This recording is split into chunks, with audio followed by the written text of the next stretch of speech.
Assalamualaikum, my name is Farah Fadila binti Ma'arif.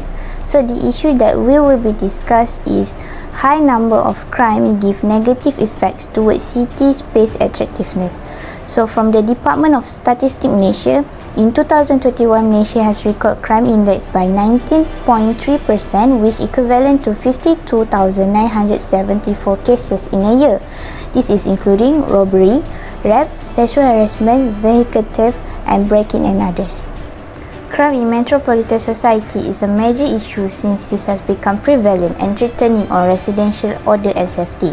Based on the Journal of Crime Above Flight and Society Wellbeing, a case of Malaysia, they found that majority of residents believe that crime is serious, mostly reside in urban areas within 10 to 15 km from the multi-centered metropolitan region, or in other words, the urban centre. This is because the urban centre is a place that provides big opportunity from different socio-economic behaviour and the presence of class stratification, which allow criminal tendency to meet their goal. Urban tend to create greater access to the criminal in terms of wealthy and the density of the people. One of the measures to determine the quality of space is the feeling of being protected and away from fear. Although the level of security in urban areas are better, the level of crime in urban is still higher than rural because of the urbanization, which have arisen the feeling of insecurity among the people of metropolitan and lead them towards avoiding and moving out from those city space. Assalamualaikum, my name is Nur Hamizah Izzati binti Zahurin. I will explain on the urban sociology theory that relates with the issue. Urban sociology theories that relates with the issue is from the Lewis Mumford 1961. Lewis Mumford was an American historian, sociologist and philosopher of technology. He defines urban sociology as a city that acted as both huge magnets and containers, focusing entirely on people, economic activities, and resources in well-defined bounded spaces. Mumford contends that urban planning should emphasize a natural relationship between people and their living spaces, since city is the multi-center region that consists of economic, political, and culture. Another theory is from Ferdinand Tönnies, 1855 until 1936, who was a German sociologist, economist, and philosopher. His theory that relates with the issue is the Gesellschaft or association. Gesellschaft characterize large city that has secondary relationship that based on temporary interaction. This creates little sense of community that leads to selfishness, rampant and individualism. This secondary relationship has created the urban crimes such as rob, theft, vandalism, rape, drug abuse and gang activity. Starting our analysis on the determinant for the issue, which is economic deprivation. People who live in the urban areas are going through urbanization process, but there are a few things they fail to fulfill, which is the equal opportunity for the people. People in high density area and urban community who are unemployed, facing inequality and income disparity, which resulted as crime is the best choice as source of income. Based on the research that study on the crime in urban areas that focusing on city in Nigeria, the youth, especially where they pursue crime for their livelihoods, rather than get hold of necessary education to secure lucrative employment prospects. Unemployed people possess a psychological tendency to use aggression to satisfy their needs, which is why they occasionally engage in felony activity. The economic condition forces them to involve in such non-civic matters just to meet their basic needs. Moreover, in most research, stressing on the youth involvement in crime will be avoided if the educational opportunities are best given to them. Another factor that can be related to the issue is population, where Nolan and Harris claim there is correlation between high crime rates and population density, implying that higher crime rates are found in densely populated cities. For instance, vandalism is one of the crimes that likely happen in the city. As a result, it affects the attractiveness of the areas. Moreover, crime tend to happen in overpopulated areas where it leads to the expanded expenses for safety equipment and maintaining the existing equipment and facilities.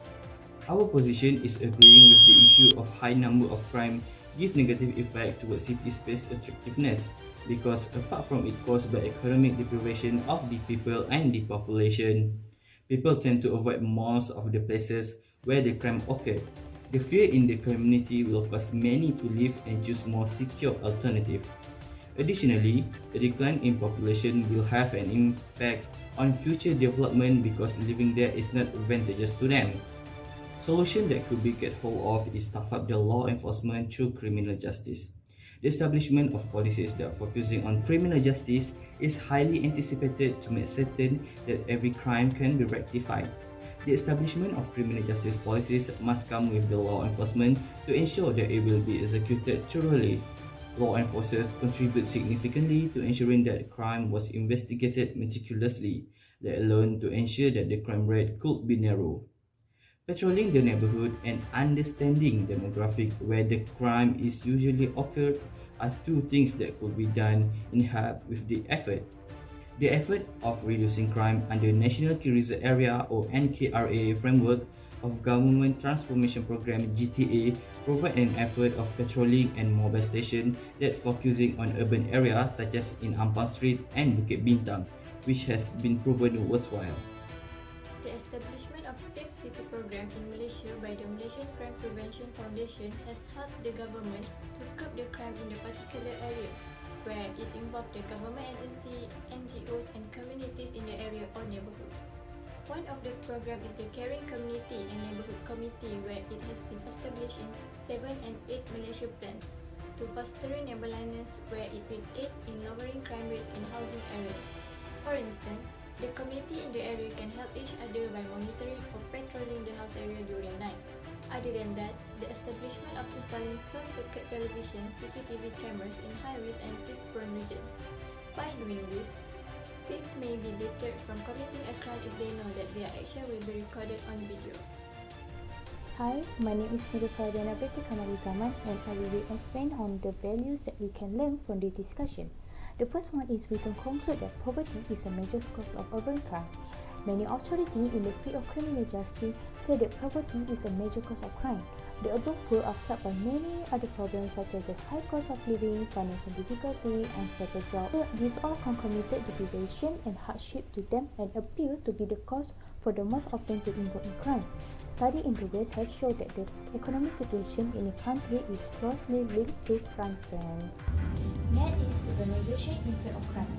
Many urban immigrants assume that they will secure employment when usually this is not the case. Instead, they will meet a cost of living that is much higher or rather difficult than their experience back in rural area. According to SOR 2012, increase in crime is correlated with rapid urbanization.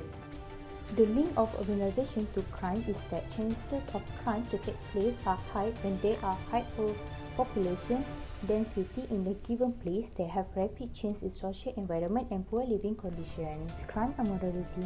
As a matter of morality, it is hard to conceive that an individual in necessitated situation should be criminally responsible for stealing. First of all, inflicting a punishment upon a person or the resident that attempt to steal food with a motive for mistake is cruel and ironic. However, in this moral dilemma, shop owners are also being neglected. Many people would just tell them to show a bit of compassion to those in poor in need. But what happens when they suffer losses from this too? These property owners also have a business to run and a family to support. They cannot afford to lose profit. This perpetuates a circle of injustice which needs to be stopped.